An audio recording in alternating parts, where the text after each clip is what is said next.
कौसल्या सुप्रजा रामपूर्वा सन्ध्या प्रवर्तते। उत्तिष्ठ नरशार्दूल कर्तव्यम् दैवमानिकम्। कौसल्या सुप्रजा रामपूर्वा सन्ध्या प्रवर्तते। उत्तिष्ठ नरशार्दूल कर्तव्यम् दैवमानिकम्। उत्तिष्ठोत्तिष्ठ गोविन्द उत्तिष्ठ गरुडध्वज। उत्तिष्ठ कमलाकान्त त्रैलोक्यम् मङ्गलम् कुरु। उत्तिष्ठोत्तिष्ठ गोविन्द उत्तिष्ठ गरुडध्वज। उत्तिष्ठ कमलाकान्त त्रैलोक्यम् मङ्गलम् कुरु। मातः समस्त जगदाम् मधुकैटभारे। वक्षो विहारिणि मनोहर दिव्यमूर्ते। श्रीस्वामि निःश्रित जनप्रिय दानशीले। श्रीवेङ्कटेश दयिते तव सुप्रभातम्। मातः समस्त जगताम् मधुकैटभारे। वक्षो विहारिणि मनोहर दिव्यमूर्ते। श्रीस्वामि निःश्रित जनप्रिय दानशीले। श्रीवेङ्कटेश दयिते तव सुप्रभातम्। तव सुप्रभातमरविन्दलोचने। भवतु प्रसन्नमुखचन्द्रमण्डले। विधिशङ्करेन्द्र वनिताभिरर्चिते। वृषशैलनाथ दयिते दयानिधे। अर्त्यादि सप्तऋषयः समुपास्य सन्ध्याम्। आकाश सिन्धु कमलानि मनोहराणि। आदाय पादयुगमर्चयितुम् प्रपन्नाः। शेषाद्रिशेखर विभो तव सुप्रभातम्। पञ्चाननाब्ज भव षण्मुख वासवाद्याः। त्रैविक्रमादिचरितम् विबुधास्तुवन्ति। भाषापतिः पठति वासरशुद्धिमारात्। शेषाद्रिशेखर विभो तव सुप्रभातम्। ईषत् प्रफुल्ल सरसीरुहनारिकेल भूगत्रुमादिसु मनोहर पालिकानाम्। आवादिमन्दमनिलः सह दिव्यगन्धैः। शेषाद्रिशेखर विभो तव सुप्रभातम्। उन्मील्य नेत्रयुगमुत्तम पञ्चरस्ताः। पात्रावशिष्ट कदलीफलपायसानि। भुक्त्वा सलीलमतकेळि सुखा पठन्ति। शेषाद्रिशेखर विभो तव सुप्रभातम्। तन्त्री प्रकर्ष मधुरस्वनया विपञ्च्या। गायत्यनन्त चरितम् तव नारदोऽपि। भाषा समक्रम सकृत्करचार रम्यम्। शेषाद्रिशेखर विभो तव सुप्रभातम्। भृङ्गावली च मकरन्दरसानुवित्त जङ्गार गीत निनतैः सह सेवनाय। निर्यात्युपान्त सरसी कमलोदरेभ्य। शेषाद्रिशेखर विभो तव सुप्रभातम्। योषा गणेन वरदग्नि विमध्यमाने। घोषालयेषु दधिमन्तन तीव्र घोषाः। रोषात् कलिम् विदधते ककुपश्च कुम्भाः। शेषाद्रिशेखर विभो तव सुप्रभातम्। पद्मे च मित्र च तपत्र गतालिवर्गाः। हर्तुम् श्रियम् कुवलयस्य निजाङ्गलक्ष्म्या। भेरी निनादमिव बिभ्रति तीव्रनादम्। शेषाद्रिशेखर विभो तव सुप्रभातम्। श्रीमन्नभीष्ट वरदाखिल लोकबन्धो। श्री श्रीनिवास जगदेक दयैक सिन्धो। श्रीदेवता गृहभुजान्तर दिव्यमूर्ते। श्रीवेङ्कटाचलपते तव सुप्रभातम्।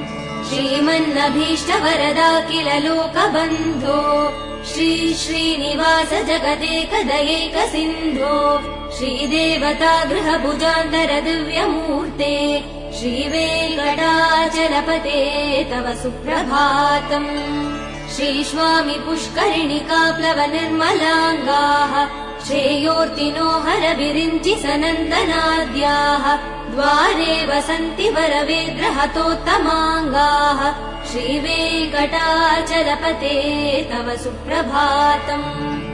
श्रीशेषशैलगरुडाचल वेङ्कटाद्रिनारायणाद्रिवृषभाद्रिविषाद्रिमुख्याम् आज्ञाम् त्वदीय वसतेरनिसंवदन्ति श्रीवेङ्कटाचलपते तव सुप्रभातम् सेवा परा शिव सुरेश कृशानुधर्म रक्षोऽम्बुनाथ पवमान धनाधिनाथाः बद्धाञ्जलि प्रविलसन्निजशीष देशाः श्रीवेङ्कटाचलपते तव सुप्रभातम् घाटीषु देविह गराज मृगाधिराज नागाधिराज गजराज हयाधिराजाः स्वस्वाधिकार महिमादिकमर्तयन्ते श्रीवेङ्कटाचलपते तव सुप्रभातम् सूर्येन्दुभौम बुधवाक्पति काव्य सौरि स्वर्भानुकेतु दिविशत् परिषत् प्रधानाः त्वद्दासदास चरमावधिदासदासाः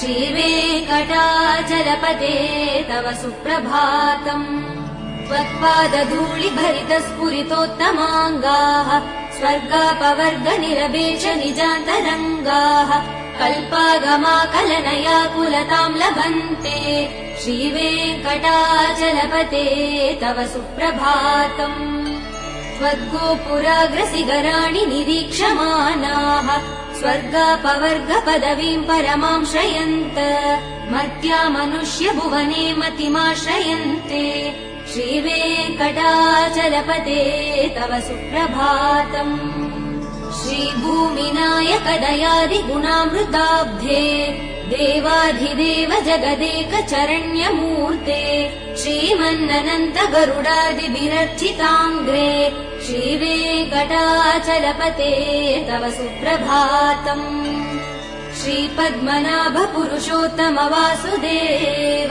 वैकुण्ठ माधव जनार्दन चक्रपाणे श्रीवत्स सिंह चरणागत पारिजात श्रीवेङ्कटाचलपते तव सुप्रभातम् कन्दर्पदर्पहर सुन्दर दिव्यमूर्ते कान्ताकुचाम्बुरुह कुट्मललोल दृष्टे कल्याण निर्मल गुणाकर दिव्यकीर्ते श्रीवेङ्कटाचलपते तव सुप्रभातम् मीनाकृते कमटकोल नृसिंहवर्णिन् स्वामिन् परस्वत तपोधन रामचन्द्र तेषां स राम यदुनन्दन कल्किरूप श्रीवेङ्कटाचलपते तव सुप्रभातम् एलालवङ्ग घनसार सुगन्धितीर्थम् दिव्यम् वियत्सरिधि हेम घटेषु पूर्णम् धृत्वाद्य वैदिकसिकामणयः प्रहृष्टाः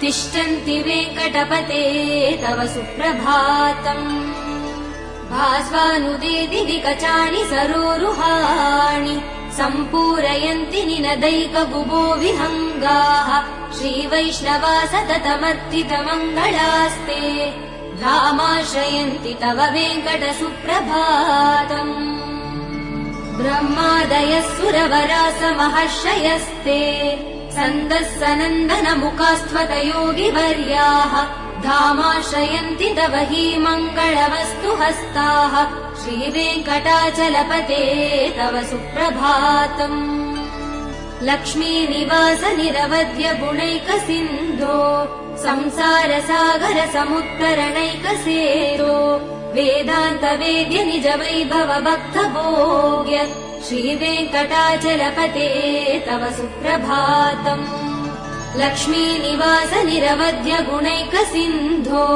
संसार सागर समुत्तरणैक सेतो वेदान्त वेद्य निज वैभव भक्त भोग्य श्रीवेङ्कटाचलपते तव सुप्रभातम् इत्थम् वृषाचलपतेरिह सुप्रभातम् ये मानवा प्रतिदिनम् पठितुम् प्रवृत्ताः तेषाम् प्रभात समये स्मृतिरङ्गभाजा प्रज्ञा परार्थ सुलभाम् परमाम् प्रसूते इत्थम् वृषाचलपतेरिह सुप्रभातम् ये मानवा प्रतिदिनम् पठितुम् प्रवृत्ताः तेषाम् प्रभात समये स्मृतिरङ्गभाजा प्रज्ञा परार्थ सुलभाम् परमाम् प्रसूते।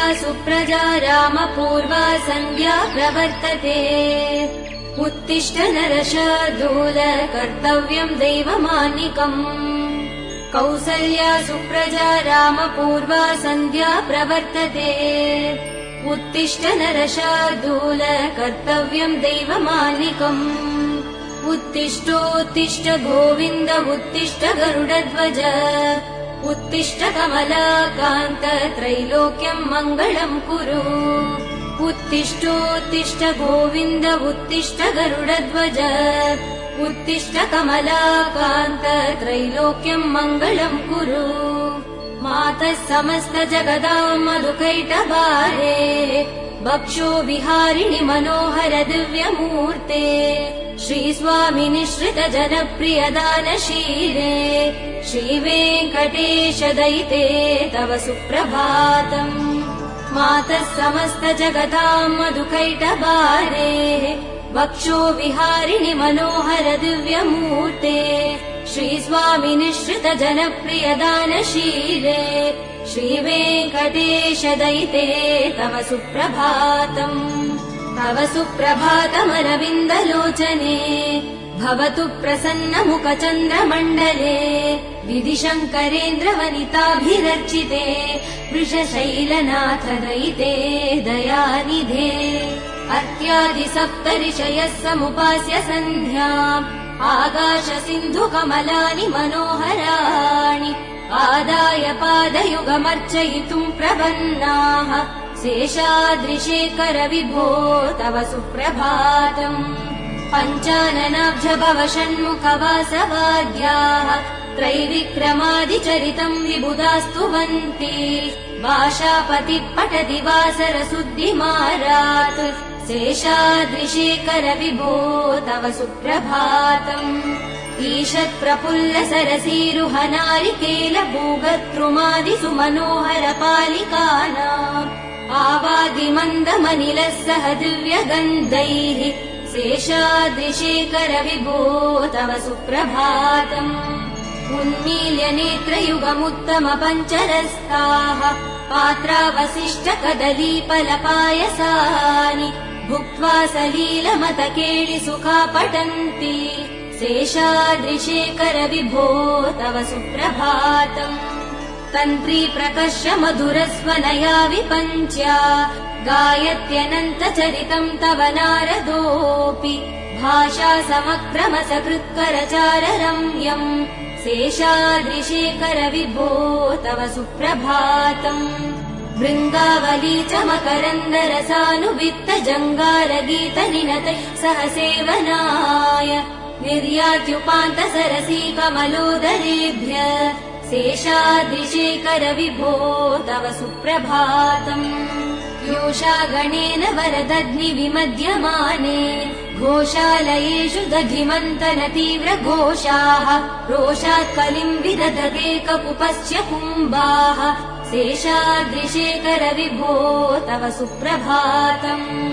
पद्मे च मित्र च तपत्र गतालिवर्गाः हर्तुम् श्रियम् कुवलयस्य निजाङ्गलक्ष्म्या भेरी निनादमिव बिभ्रति तीव्रनादम् शेषाद्रिशेखर विभो तव सुप्रभातम् श्रीमन्नभीष्ट वरदा किल लोकबन्धो श्री श्रीनिवास जगदेक दयैक सिन्धो श्रीदेवता गृहभुजान्तर दिव्यमूर्ते श्रीवेङ्कटाचलपते तव सुप्रभातम् श्रीमन्नभीष्ट वरदा किल लोकबन्धो श्री श्रीनिवास जगदेक दयैक सिन्धो श्रीदेवता गृहभुजान्तर दिव्यमूर्ते श्रीवेङ्कटाचलपते तव सुप्रभातम् श्रीस्वामि पुष्करिणिकाप्लव निर्मलाङ्गाः श्रेयोर्तिनो हर विरिञ्चि सनन्दनाद्याः द्वारे वसन्ति वरवेद्रहतोत्तमाङ्गाः श्रीवेङ्कटाचलपते तव सुप्रभातम् श्रीशेषशैल गरुडाचल वेङ्कटाद्रि नारायणाद्रि वृषभाद्रि वृषाद्रिमुख्याम् आज्ञाम् त्वदीय वसदेरनि संवदन्ति श्रीवेङ्कटाचलपते तव सुप्रभातम् सेवा परा शिव सुरेश कृशानुधर्म रक्षोऽम्बुनाथ पवमान धनाधिनाथाः बद्धाञ्जलि प्रविलसन्निजशीष देशाः श्रीवेङ्कटाचलपते तव सुप्रभातम् घाटीषु देविह गराज मृगाधिराज नागाधिराज गजराज हयाधिराजाः स्वस्वाधिकार महिमादिकमर्तयन्ते श्रीवेङ्कटाचलपते तव सुप्रभातम् सूर्येन्दुभौम बुधवाक्पति काव्य सौरि स्वर्भानुकेतु दिविशत् परिषत् प्रधानाः त्वद्दासदास चरमावधिदासदासाः श्रीवेङ्कटाचलपते तव सुप्रभातम् त्वत्पादधूलिभरित स्फुरितोत्तमाङ्गाः स्वर्गापवर्ग निरपेक्ष निजान्तरङ्गाः कल्पागमाकलनयाकुलताम् लभन्ते श्रीवेङ्कटाचलपते तव सुप्रभातम् त्वद्गोपुराग्रसिगराणि निरीक्षमाणाः स्वर्गापवर्ग पदवीम् परमाम् श्रयन्त मर्त्या मनुष्य भुवने मतिमाश्रयन्ते श्रीवेङ्कटाचलपते तव सुप्रभातम् श्रीभूमिनायक दयादिगुणामृताब्धे देवाधिदेव जगदेक चरण्यमूर्ते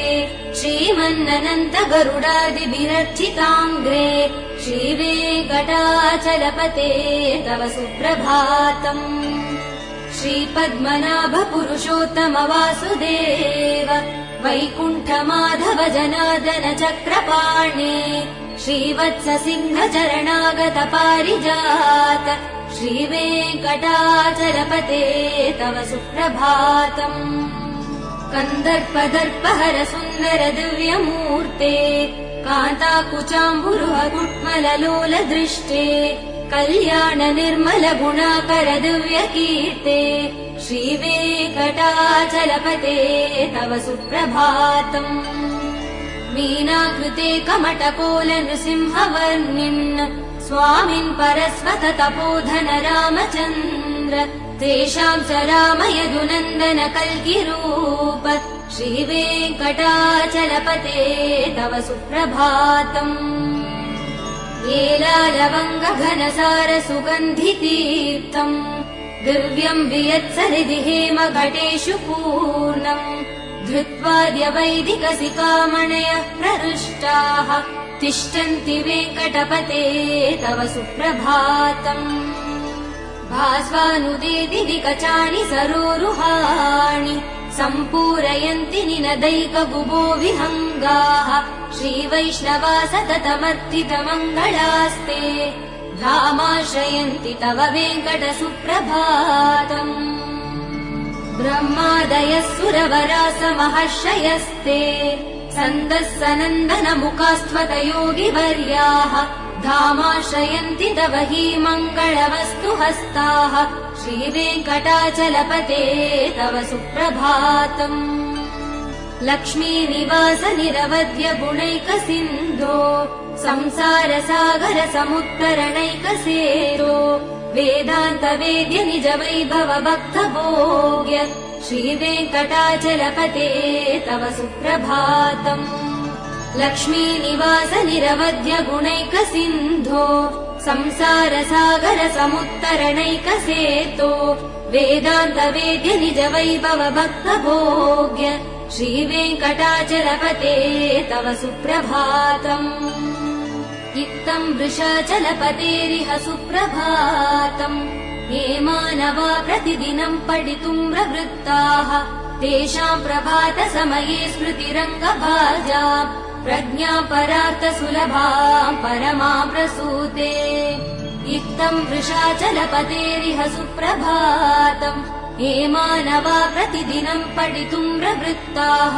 तेषाम् प्रभात समये स्मृतिरङ्गभाजा प्रज्ञा परार्थ सुलभाम् परमा प्रसूते।